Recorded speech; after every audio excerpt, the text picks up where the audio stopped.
You got to do three this time. The pressure. I don't know. I'm not a young Don't man. say. Don't don't pretend you weren't warned.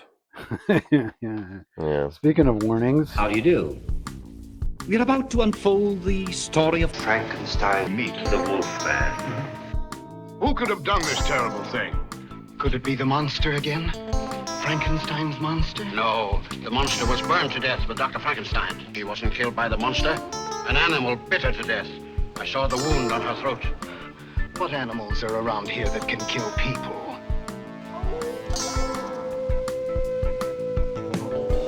Well, we warned you. you've been warned. Welcome back to Frankenstein Minute, the podcast that dissects the Universal Frankenstein film series minute by minute. I'm Tom Lang. And I'm Bill Evenson, and you join us for minute 28 of Frankenstein Meets the Wolfman, Universal film from 1943, starring Ilona Massey. Mm-hmm. That's what I read about the film. Yes. And That's we the minute appreciate we've all been waiting for, too. This is probably the key pivot point for the film. Oh, it is in many ways. In many, many ways. Actually, it is kind of critical in one way. Yeah. Just the one way. And if you join us on Thursday, thank you. If you join us on Friday the 13th, ooh. So there are two Friday the 13th this year? Yeah, because February has 28 days, so you get two in a row. That's right. If you join us on that day, we are celebrating the 1938 radio show, The Baker's Broadcast. Oh, yeah. Starring, because it was Friday the 13th, presumably. Well, I guess, we don't know if it's Friday the 13th. I just know it's Friday the 13th now.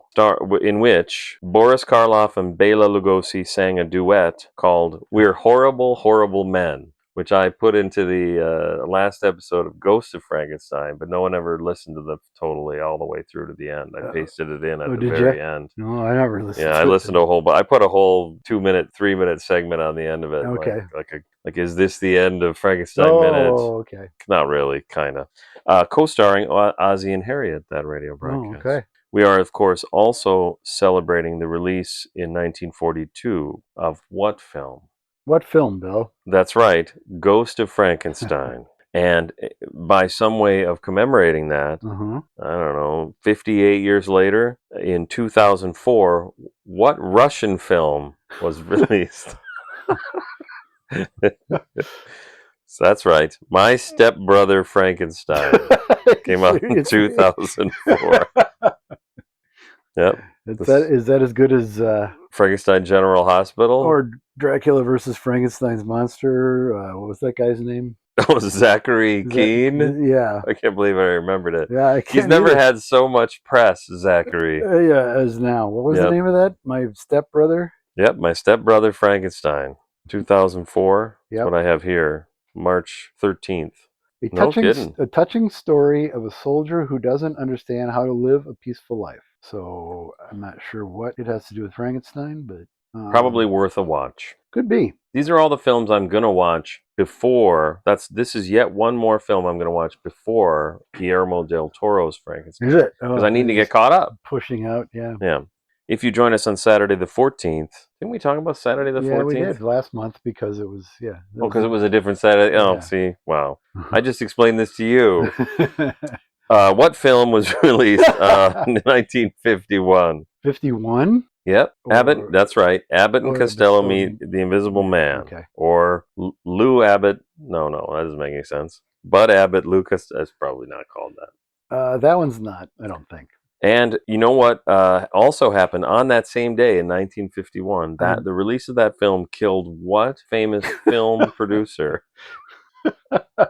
Wow. That's right. Val Lewton died on that day in 1951. Too much for him. He went. No, my understanding is he went to the premiere. Yeah, and that killed him. Yeah. If you join us on March 15th, we are celebrating the birth in 1886 of what actor? Yep, that's right, Michael Mark. Oh, Also on March 15th, on Michael Mark's birthday, Yeah. in 1967, which he might not have been still alive, but to commemorate his birthday, what film was released on March 15th, 1967? And it's pertinent to... Not really. Oh. Well, 1967, so it's not a universal Frankenstein. No, but somebody attached to this genre. No, it's called Frankenstein Created Woman. Oh. Remember that one? Did you like that one? Yeah, it's good. What's so good about that one? It's interesting. Well, first of all, she's very So which easy. one is this? Like the fourth one? Fifth one? Fourth one, I think. So it's Curse of Frankenstein, Revenge, Evil of Frankenstein. Evil of Frankenstein. Then this one. And this one, then, I think, must be Destroyed. Hmm. And then they did Horror of Frankenstein, which Cushing's not in. And Okay. then Frankenstein and the Monster from Hell, which I actually saw first run in the theater. Well, there you go. We're also celebrating the release by way of commemorating both the release of Frankenstein Created Woman and Michael Mark's birthday, no doubt, in 2019, of a film called Frankenstein Grey, which I assume you made this film because you got so sick of people thinking that Frankenstein is green. Yep. Yeah. Do you know anything about that one? I don't know anything about it. I should just keep this app Sure, open. should I? Think about all the films that came out before Guillermo del Toro's Frankenstein. Who is behind you, I believe, right? Is that who that is on that? Yeah. On the King Kong thing? Is that like a Christmas ornament? It's It got is, a little red. yeah. Okay. Mike Herman? Yeah, Mike Herman. Gray or EY? Well, it says EY here. I get nothing. Come on, Frankenstein Grey. I'm not making these up. No, I get nothing. Frankenstein Grey 2019. Nothing. Not on IMDb. It was directed. Mark Gray's Frankenstein is a 2019 contemporary opera that premiered at La Monnaie at Brussels, directed by Alex Ollier. Oh, so it wasn't a movie? Eventually it was. It reinterprets Mary Shelley's novel, focusing on the danger of technological advancement. Yeah, that's a reinterpretation, isn't it? Yeah, it was a very common interpretation. Featuring Scott Hendricks as Victor and Topi Lehitpu as the creature. It's an opera? Yeah. Okay. It was commissioned to mark the 200th anniversary of the original novel. Also, well, then it was a year late because the novel was published in 18. It was commissioned on the anniversary, and then it came out at a random date later. Okay. By way of commemorating not just Michael Mark's birthday and the release of Frankenstein Created Woman and the release of Frankenstein Grey, in 2025 we celebrate the release of what film? 2025? In March? Does that help somehow? Lisa Frankenstein? Ooh, look at you. No, that's a good guess, though. Yeah, I don't know. This one's called Nanet's Frankenstein. Oh, sure. Played at the Pure Gold. I don't know. It played at the something. It was a short film. And I don't know if it has any. A boy and his bike against the world. His foot on his pedal, his hands tight, ready to upshift. Sounds kind of sexy. Yeah. Eman, a young cyclist and delivery boy, races for everyday survival, pedaling through each struggle to build the bike of his dreams. So he builds that's his Frankenstein. His bike. Yep, that's what a Frankenstein is. That's something you build out of parts. Yep. If you join us on Monday, March 16th, we are celebrating. Don't even. Fuck you. No, this is something good. It's good? Okay. The premiere in 1941 of this radio series. Boris Karloff acted in 22 episodes, and the first episode came out on Monday. Well, I don't know what day. March 16th, 1941. Yep, that's right. It's the Inner Sanctum radio show. All right. That makes sense. So he did a lot of those. Yeah. Did he do all of them? No. Oh, okay. Was there were hundreds of them then. Yeah. Did you ever listen to any? No. Because you're an old radio guy. I know, right? You'd think, but that no. And like Lights Out, those are some good ones. Okay. Yeah. So is he like the host of it, or does he play parts? He just plays a role. I've heard one or two of the ones that he's in. Okay, good, and they're good. Yeah. Excuse me, did a little Cheney there. That's what it's gonna be. That's what it was known as around Universal. Yep. Doing a Cheney. If you join us on Tuesday, March 17th, we are celebrating the release in 1974 of what film? March 74.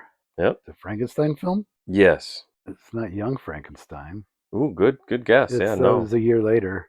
It's not True Story because that was in November. Yep. I don't know. It's called Flesh for Frankenstein. Oh, yeah. Yeah, And that's 70s. otherwise known as Andy Warhol's Frankenstein. Right. Is a good one? I like it. It's way out there for sure. Okay. I've never seen it in 3D, which is how it was shot. I need to get more up on my Andy Warhol. What I know about Andy Warhol is the Campbell Soup cans, Marilyn Monroe 4 times or however many times, and he took the picture of the man's crotch that is the cover of the album Sticky Fingers by the Rolling Stones. All right. And if you join us on Wednesday, March 18th, we celebrate the release in 1910 of what film? Frankenstein. Yeah, do you like that one? I mean, how long is it? It's 8 minutes? Like short. Yeah. It's historically significant anyway. And the special effect is really cool looking. You don't think? For 1910, yeah, it's pretty If cool. I did that, you'd think that was pretty cool.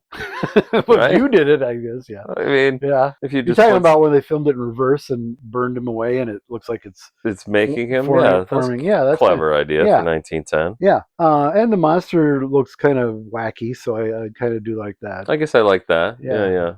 I don't really remember much other than that. No, it's very much 1910. Yeah.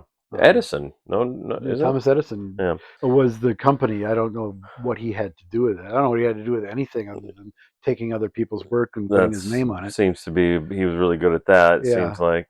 And a version exists, but the person who owns it is keeping it so close to their vest that you can only get it with a watermark on it, which presumably is easily removed. Probably. Yeah. And then by way of commemorating that film's release on March 18th of 1910, 86 years later,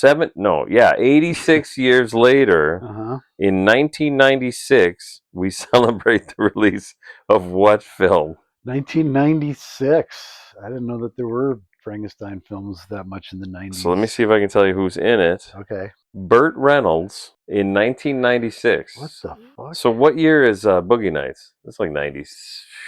I'd say like 98. Okay. You want some more people that are in it? Yeah, I do. Louise Fletcher. Okay. You know who that is? Yeah. Ryan Gosling. I know who that is. And that's it. I mean, there are a bunch of nobodies. Unless you know who Jameson Bollinger is. Oh, then the film is... No, I haven't. Polly Shannon is in it. Oh, sure. Ricky Mabe. Miriam Sear. Jason Cavalier. Let's see, who directed it? Maybe that'll push you over the top. What was his name? Keen. That'd be fantastic. Robert Tinnell. I have no idea what this who film directed. He also directed Feast of the Seven Fishes. Oh. And Kids of the Round Table and Surf Nazis Must Die. I read a review of that, Surf Nazis, but I never seen it. Okay. But the review said it's only like they created the title and then that's it, and exposed 90 minutes of film just to justify the title. Frankenstein and Me is a 1996 independent family horror film directed by Robert Tinnell, loosely inspired by the enduring legacy of Frankenstein's monster in literature and comics. Notable, marking the first feature-length film appearance of actor Ryan Gosling. Okay. And one of the last appearances of film actor Burt Reynolds. I mean, maybe not. I guess he was around for a while. And that's it. Believe it or not, that's it. I have nothing more to say. Mm-hmm. What are we here to talk about, Tom? We're here to talk about they enter the inn. We get a nice wide shot. Yes. Looking down. Beautiful. Chandelier in the foreground, and even more beautiful is Martha Vickers to the left of the frame, lighting the chandelier. Who's Martha Vickers? Well, Martha Vickers was born Martha McVicker on May 28th, 1925 in Ann Arbor, Michigan. Okay. She died, unfortunately, November 2nd, 1971 in Hollywood of esophageal cancer at the age of 46. Jeez. Yeah, really too bad. Only has 33 credits from 43 to 60. This is actually her film debut. I suppose it would be. And she's uncredited, but she's in Captive Wild Woman. It's a Universal horror. Yeah, right. She's in Mummy's Ghost. On Universal horror. Yeah. Probably best known for being Carmen Sternwood in The Big Sleep. Don't remember that character. You don't? She's pivotal to the whole plot. I don't remember that movie. Okay. Maybe I need to watch it again. You do. I think I fell asleep. Fantastic. Because it's one of my favorite novels, and then also one of my favorite movies. I'm sorry. All I can do is apologize. You should. Yeah. I wasn't paying attention. She did a TV Western. Oh, wait a minute. Who did you say she played? Carmen Sternwood. Yes, now I remember. She was great in that. Yeah. I mean, I don't know how you could forget. Pivotal. Yeah, very pivotal. It's very I remember her being pivotal. Yeah. She did a lot of TV and westerns. She married Mickey Rooney, but then who didn't? Yeah, that's true. That was the thing that was the thing to do back then. Yeah, it was marry Mickey Rooney. Yeah. Everyone, and I mean everyone, glares at them as they enter. You hear the needle scratch across the jukebox record. The clock stops ticking. Yeah, it's one of those. Yeah. Well, wait a minute now. Before they even enter, Martha McVicker is up on the table. Standing up on a table, lighting. And there's a dude. A dude. Near the door-ish, sort of. Yeah. Who's just staring at her and smiling. He's got a smiley face. Can you blame him? I mean, yeah. And who is this gentleman who is just sitting at this at a booth? I don't know. Staring up. That's right. It's Walter D. Speck O'Donnell. Have you ever heard of Speck O'Donnell? I have, actually. He was an American film actor who appeared in more than 190 films between 1923. You're already checking your watch? I just started. I just got a message. 1923 and 1978. He worked frequently for producer Hal Roach, often appearing in silent comedies as the bratty son of Max Davidson or Charlie Chase. His sound era roles are mostly uncredited bits like bellhops, newsboys, and pages. He was playing adolescent roles into his 20s. Blah, blah, blah, blah. His last credited role on IMDb is as 18-Wheel Eddie in 1978's Convoy. Hey, that's a Sam Peckinpah movie. This is half my notes for this minute, so I thought if he says it, now I'm fucked. I got nothing. All right. So I'm really happy. This is two now. Okay. I got Speck O'Donnell and William Dyer. All right. Convoy is actually not a bad movie. Is it a Christopherson? It's Chris Christopherson. Sam Peckinpah directed it. Okay. I actually have it here somewhere. So would that be a good double feature with Smokey and the Bandit? It actually might not be a bad one, yeah. Yeah. What about a triple feature with Duel? Is that sort of about trucking? Not the same thing. That's about trucking? Yeah, not quite the same. So when you first But I do recommend Duel. Okay. I still haven't seen it. I've seen Jaws 80 times and never seen Duel. Yep. One thing I noticed is that when they first enter, you might not even realize she's standing on the table. Yeah. Because it's really cool how is it a crane shot? It's a crane shot, yeah. So I shouldn't put my phone down and take my hands out because it's an audio podcast. But okay. You just see that chandelier. Chandelier in the foreground, and she's in the foreground. And it's 1943, so you had to light the chandelier because chandeliers were made of candles in 1943 in Vasaria. Actually, I think she's just lighting the gas. Oh, she's lighting the gas. That makes a lot of sense, actually. Okay. I think you're right. From the script, well, maybe, what were you going to say? I was thinking now I'm getting ahead of myself. Well, no, it's a lovely tracking shot, a crane shot as they cross through the bar or the inn over to the bar, and it passes her, and she fixates on Larry and he on her. Exactly. And thank you. From the script, the young girl stares at Larry, fascinated by his strange, gaunt appearance. Well, can't have everything. Margarita gives him a long look, and she retreats, visibly frightened. Yeah, Chaney doesn't do gaunt. No. He has a slightly well-fed mummy I've ever seen. That's true, but he has a slightly crazed, disheveled look. Yeah, he's got the wild eyes. I think I wrote this, and I think this is why his performance as this character works for what do we got? 4 more of these or 3 more? 4 more. Well, this is the second one, and there's 3 more. Yeah. He exudes an aura of doom. That's what I think he does well. Yeah. And he's definitely doing it here. Yes. And that's what I think this shot and then the next 2 shots where they go back and forth, that she keeps staring at him and he's staring at her like, what are you looking at? Is because he exudes an aura of doom. Everybody in the place stares at him. Well, they're staring at the strangers. That's like, But they're all giving him kind of funny looks because they are. Even Speck O'Donnell is distracted. Xenophobic.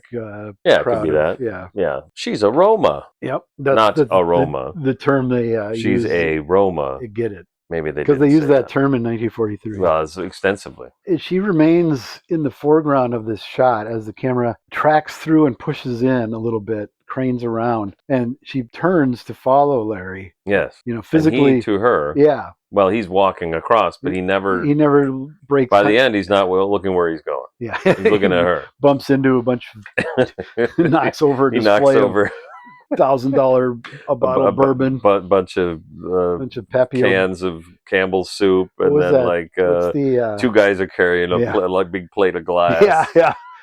Are you the proprietor? That's really bad. Yep.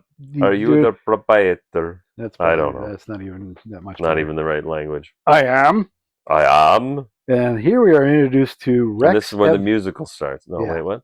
Rex Evans is. Oh, that's Rex Evans. That's Rex Evans. Oh, you know, Rex Evans. He plays Vazak in one of these films. He does. He was born. Is that how you say it? Vazak. Vazak. He was born April 13th, 1903, in Sefton, England. Oh. Died 10 days shy of his 67th birthday on April 3rd, 1969, in Glendale, California. 6'2" this guy is, and pushing what, $3 bills maybe? Oh, I suppose. Yeah, he's not a small man. But where's his chest? Huh? But where's his chest? Is that not what the song? Isn't that how the lyric in the song goes? What song are we talking about? Where's his chest? It must have slipped. You're joking with me. No, I know. I think it's called Faro La Faro Lee. Oh, is it in the? Oh yeah. Oh yeah. Wow. Okay. Isn't it his? Yeah. Chest? Yes. Okay. You're right. Yeah. I said, "Where's his chest?" You look at me like I made something up out of whole cloth. He has 85 credits from 1933 to 1961. Amongst them are The Invisible Man Returns, Philadelphia Story. Okay, geez. Yeah, Suspicion. All right. Something called Nasty, Nazty, Nuisance. Okay. World War II. Porn, yeah. Yeah, porn. Oh, World War II. Oh, Naz. Oh, okay. Yeah, Nasty. Nasty Nuisance? Yep. I thought it was like I'm already offended. I thought it was like a Three Stooges short, but it's a feature film. And it's about the Nazis? It's a spoof. And them being a nuisance? It's a spoof. It's, making fun of Hitler. And sure. Maybe I'm not cool with that. Okay. Like, I think they were a little more than a nuisance. Yeah, no, I agree. Thin Man Goes Home. Okay, we're not there yet. So we watched. Yeah, it's like the penultimate. So the titles of those don't make any sense, right? Like, it's the Thin Man, and then. Well, and the Thin Man in the novel is not Nick Charles. Right, so that's why it falls apart. But they cast him because in the novel he's overweight. Okay, but they cast him. But they didn't. Well, I cast a normal guy. I can't imagine anyone else playing that role. Well, no. No. Either of them. Picture of Dorian Gray. Okay. Excellent movie. There's a moment in there that first time I saw it actually literally took my breath away. Oh, boy. I audibly gasped. Should we leave it as a thing for people to look up? Because I haven't seen that one. Which one is it? It's 1940? 40-something, yeah. George Sanders and... Yes, that's right. For $200. I finally got my text sounds to work. Well, thank goodness. He's in Pursuit to Algiers, the Sherlock Holmes. Sherlock Holmes. Yep. All right. And in 2 versions of A Star is Born. I'm going to guess not the one with Lady Gaga. Correct. So how it's many like one in the are there? There's like 7, 8, 9, I think. Their last remake of Bojes is in some way a remake of Star is Born. Yeah. The not Liza Minnelli. Judy Garland. Judy Garland and Barbra Streisand ones? No. Well, no, he would have been dead before Barbra Streisand. No, this one's from the early 30s. Okay. And also in Lust for Life, the Iggy Pop song. Iggy Pop video. Yeah. Mm-hmm. There you go. He is a fine actor. Never bothers me in anything else, but I have to say, in this film, he is my least favorite character. Oh my! All of the Universal horror films. Oh Jesus! Cannot stand this character. So hold on a second. You don't just dislike the character because he's a bad guy. You think he's poorly portrayed, poorly written, mainly. poorly realized. Yes. All right, boy, this is going to be great. He is such a one-dimensional character. You think he might have stepped out of a Harry Potter movie. All right, well, let's take it easy. I guess it's not. I don't have to get that cruel. I guess, right? Yep. Larry keeps staring at Martha. She looks at him. He looks at her. Uncomfortable. It's hashtag Martha Me Too. Oh, yeah, very much so. What do you beggars want? He says, pretty much unprovoked. Okay. He doesn't know they're beggars. He doesn't know they don't have money. Well, look at him. Larry, at least, isn't dressed any more poorly than the other people sitting around. I suppose. Well, they're like you said though. They're out of town. They're not from around. Strangers, here. Yeah. I suppose they. I don't know. Is that how? At Vazik's, you get great customer service. I guess when you so. walk in the door. Guess so. I don't know. He just right away rubs me the wrong way, and he never stops. He starts at 10, and he never. Okay. It's just poorly written, poorly realized. All right. Two one note for me. Got it. Hates beggars. That's it. Yeah. We just want to ask you, sir, about a Dr. Frankenstein. And there it is. Wait a second. Is this a Frankenstein movie? And there's the moment. You know, honestly, we should talk about this movie on the Frankenstein podcast. Hey, that's not a bad idea. Yeah, because it's technically it's a Frankenstein film. As of now, it takes 28 minutes for someone to say it, but yeah. There it is. There's the moment. This movie's not called A Night of Evil or whatever we said it was called. There you go. Yep, Here we are. That's it. So that's who she wants to see. Now, we've met. All makes perfect sense. How many Frankensteins have we met in the series so far? Let's see if we can guess which one she wants to meet. Well, we've met Henry. There was Henry. He's dead. Henry, We've heard Henry and the Baron are dead. Oh, that's true. The Baron is also dead. And I assume then that the mother, also Elizabeth Frankenstein, is dead. Then we met Wolf von Frankenstein. Yep, and his lovely wife. Elsa. And their son Peter. So as far as we know, none of them are dead. Right. So she might be here to meet Peter. This is spoilers. Well, hello. At this point, we want to ask you, sir, about the Frankenstein. Well, okay. And then we had Ludwig. And his daughter. Daughter Elsa. Yeah. Okay, so it could be any of them. Any one of them. They have to be a doctor, but we don't know. We don't know that Peter's not. We don't know that any of these people didn't become doctors. I know that you are fond of saying that Henry was not a doctor, and we assume the Baron was not a doctor. I assume not. But we don't know all of Henry's shenanigans after 31. After 35, yeah.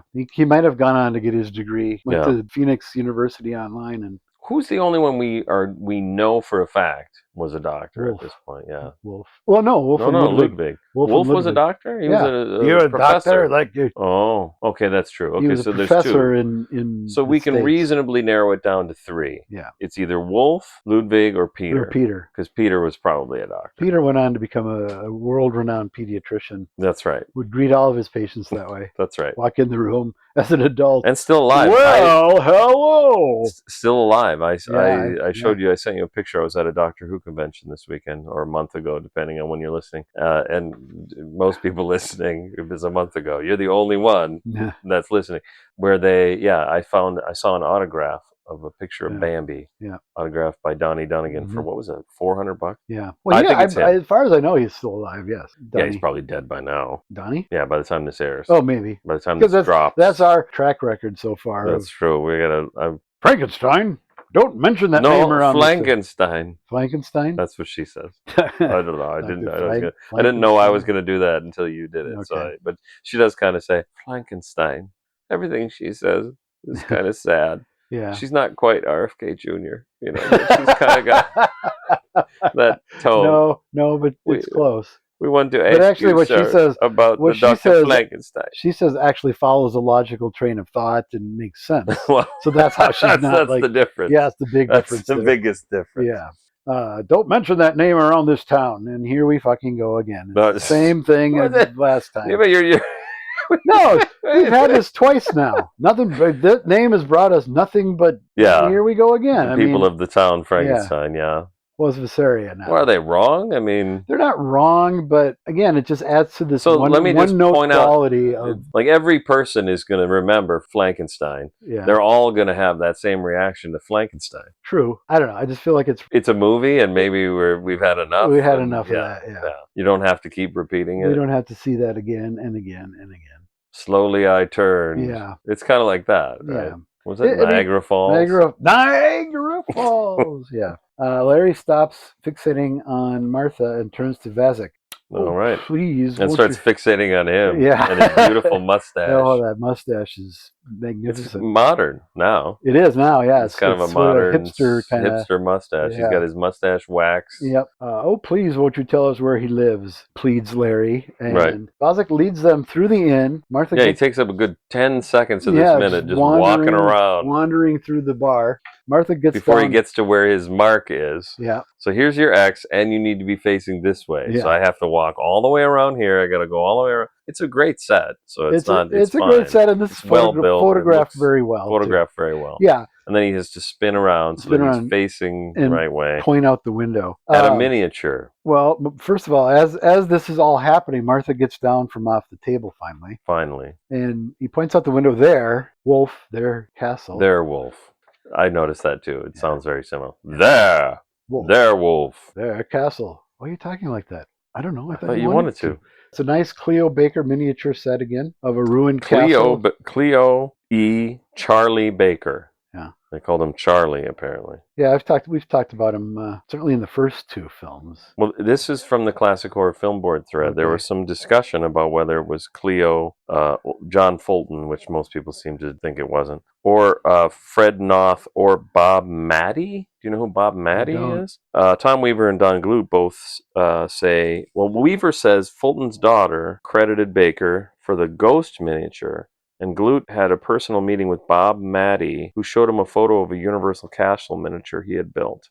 But Scott Gallinghouse says Baker was the miniature builder, so you're right. Mm-hmm. Fred Noth, am I saying that right? Knopf? Knopf, I think it's Knopf, yeah. Was the explosion master. We'll talk about him later. Yep. And then they were both under the supervision of Fulton. Yeah. Okay. It's good to get things right as to just let them be. Yeah. I could have just let it be, is what I guess I'm saying. You were, but I was speaking words of wisdom. I see. Yeah. Mother Mary came to me and said, make it, just go on and on about it. Beat the dead That's what horse. Mother Mary said to me. Yeah. Beat the dead horse. The line you can put that to piano. Tom Weaver says the castle miniature scene in Frankenstein Meets the Wolfman gets the point across, but it just reeks of little. He puts in the word little in quotes. The bride and ghost miniatures were much better, I think. Tom Weaver said that. Yeah, I think they were much larger, probably. Yeah, that's exactly like the Godzilla thing. Yeah. The first Godzilla, all the miniatures looked great because they were bigger. Yeah, he wasn't as big, so the miniatures weren't as big. Same thing with that Frankenstein. Well, no, wait. He wasn't as big, so the miniatures were bigger. Or bigger, that's what yeah. By the time you get to the 80s, he's so big. He's just walking around among skyscrapers that look like I made them. Yeah. That's a little harsh.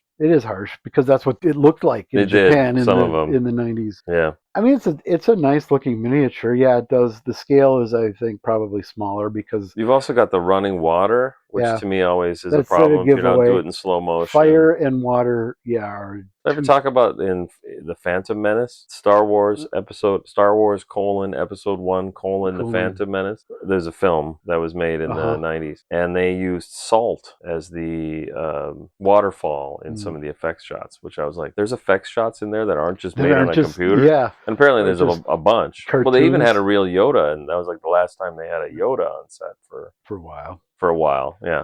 Point being, when you just have water coming down on a waterfall and it's a miniature, it's going to make everything look smaller because it just looks like normal water coming out of a faucet. It has not been overcranked to slow it down here either. Exactly. So it is just flowing at a normal rate. Come on, how hard is this, people? Just overcrank a little bit. Fucking Fulton blew it again. Do you think by 43 it's harder to just overcrank? Like in the old days, you just crank whatever you want. Right. And by I think with sound, it became, it was a motor that. But if you're doing an effects shot. You'd have an effects camera. You wouldn't be synced with sound. Right. That's his burial place. The fire destroyed him and all his misdeeds. Yep. They did. And he didn't live in a castle, but we no, not that we saw. We saw a very specific looking place. Yeah. I mean, we even saw the trucks and stuff parked on the side. The camera equipment sitting around. We saw, That's where Ludwig gets thrown across the room and appears to be somewhat paralyzed at the end because he can't move. He can't. Or maybe he's got hurt. Lazy. He's gonna take a nap while the place burns to the ground. It was pretty lethargic performance all around. So why start now? Yeah, true. Which is funny because in The Invisible Man's Revenge, he's all over the place, frantic and jumping around and being like carried out by the Invisible Man, like Topper, and I haven't seen that in Coon's age. Yeah, is that something people can say? Yeah, I don't know. Cut it out. I assume you're referring to a raccoon. I think I am. I think that's what that means. I think that's what that means. I hope so. Anyway. Good God. Things have gone off the rails. Imagine that. That's all I have to say. Yeah, that's all we have to say about that. All right. He is dead. No, he's fine. I just said the fire destroyed him. Yeah. Didn't I? Yeah. That's it. That's all I got. But he can't be. But he can't be. He's just such a sad sack, I guess. He didn't die any too soon. And that's where the minute ends. So I think we've got all of our... We've got the plot now. It's been revealed. The big secret of Frankenstein Meets the Wolfman has been revealed, that the person at the place that that, what's her name? Maliva? Maliva. What are you? I was starting to say Maria because her name's Maria. I've been thinking of her as Maria Ouspenskaya. And yes, probably has been referring to the as a play. I will take him to a place I know, to see a man I know, and he can save people. That's what he does. He's famous for saving people. Do you mean the doctor who helps people who are of unsound mind? That's the one. Yeah. I thought I had that in here. Maybe I'll mention it next week, and people won't remember that you just jumped on my shit. That's why we should rehearse. Yeah, exactly. We should record one that fails and then have to do it over again. As a point of pride. Yeah. All right, and I think that's it. Any more questions, wise ass? Okay, well, that sound that you just heard of our utter defeat means one thing. It's time once again for Got Any Wise Ass Comments? Wise Asses, brought to you by the fine people at Patreon House. Just go to patreon.com/Frankenstein Minute. Sign up at the Wise Ass level. That's only $5 a month. You won't even notice it. And that entitles you to get the minutes ahead of our recording sessions, and you can comment on it like these fine folks here. Amazing stuff. Dino Stamatopoulos writes, ad for Vazek's pub. Okay. You can see where it's going already. Come to Vazek's for unbridled excitement and lively conversation, as long as there are monsters around. Otherwise, listen to your fucking hair grow. Mike responds, his loyal patrons are probably like, oh, fuck, you mentioned Frankenstein and got him going. I'm trying to sulk in my drink in peace. Thanks, Dino and Mike. Mm-hmm. Vincent writes, the look Larry and the girl share is actually kind of chilling, as if he's looking at her less as Larry and more as the Wolfman. Oh, I hadn't thought about that. Well, see, I didn't want to go there because it pays off later. Right. I didn't want to mention it just yet, but thanks for blowing that, a lot, Mike. Vincent. Or Vincent. No, Vincent. Yeah, fuck him. Fuck Mike. He's not innocent on this. Yeah, wait, right. I guess he is. Yeah, that's a good point. All right. Doc Ivan writes, see, just when you started trashing, saying it's the usual gang. Yep. Doc Ivan writes, she's up on a ladder again. Shoe mirrors. Pee Wee Herman. What is that in reference to? You can look up her skirt. I know, but the Pee Wee Herman... Is that from Pee Wee's Big Adventure? Is it? Does he have shoe mirrors? Or is that from something else? Because he does that. Did he do that on Letterman? Yeah. That's the way I would think of it. That's what I think of it as. Because I can't picture him doing it anywhere else. No, because Pee Wee was more like a... He might have done it in the movie. I could see the movie getting that, specifically that irreverent, but not much further. Yeah. Not even that irreverent. I don't recall it from the movie. Yeah. I think it was from one of his bits. His bits. All right. I'm sure he didn't do it on Pee Wee's Playhouse. Well, exactly. Yeah, and he wouldn't do it in any of those movies because, if anything, they were toned down from Pee Wee's Big Adventure. But we both remember it, so it's from something. Yeah. It must be from. He must have pulled it out of his bag of tricks on Letterman. Or something like that. Yeah. Thanks, Doc. Give us more of a reference. Don't just say Pee Wee Herman. We're both struggling to remember why. I know this from somewhere. Now we look like fools, or even more so. Basically, fuck everybody that contributed this week. We're shutting it down. You want me to leave that in? No, okay. I don't care. Okay. You don't think we should leave it in? I don't know. You tell our listeners to fuck off. It's probably not the best. Oh, well, they paid for that privilege. And that's it. Oh, all right then.